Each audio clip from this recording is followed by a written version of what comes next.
ভালো। আচ্ছা এখানে কেউ নেই তো?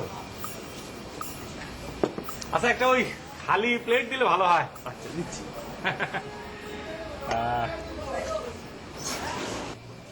এই যে। ঠিক আছে। তারপরে অবস্থা সব ভালো আছে তো? হ্যাঁ, যে আমি বিয়ে করি নাই। আচ্ছা দেশের বাড়ি যেন কোথায়? মাগুরা। মাগুরাতে। মাগুরাতে একবার গিয়েছিলাম আমার বন্ধুর সঙ্গে, বন্ধুর বাড়ি তো, খুবই সুন্দর জায়গা। আমি কখনো যাই নাই। ও তাই বলেন, নিজের এলাকায় কখনো যাননি আপনি?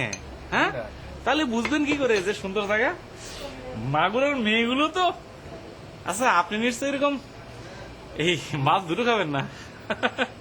আমারও হয়েছে কি জানেন, যে গাদা পেটি মিশানো ভাজি খুবই মজা লাগে। ওই যে যা বলছিলাম, মাগুরের মেয়েগুলো তো খুবই সুন্দর হয়। রীতা নামে একটা মেয়ের সঙ্গে পরিচয় হয়েছিল, বেশ সুন্দর। বাংলায় পড়তো, শামসুন হলে থাকতো।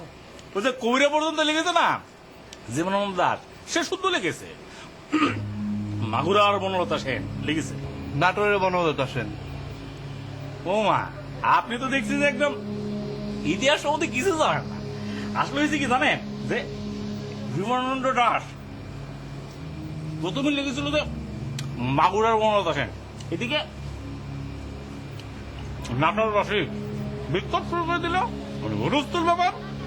কি করবে, কারণ হয়েছে কি যে জীবনানন্দ দাশের আসল বাড়ি তো নাটোরে। কবি আর কি করবে, মানুষ তো সবকিছু মেনে নিল। ভালো, হোটেলটা ভালো।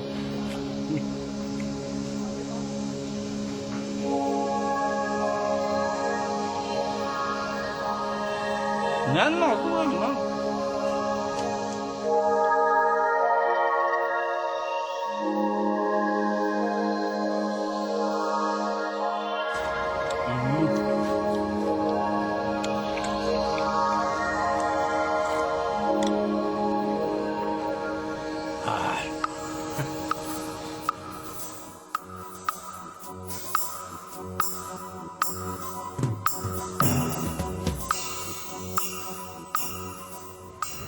একটা পান দেন তিনি, মিষ্টি পান শুন দেন। দাম হচ্ছে কত? 1 টাকা। 1 টাকা।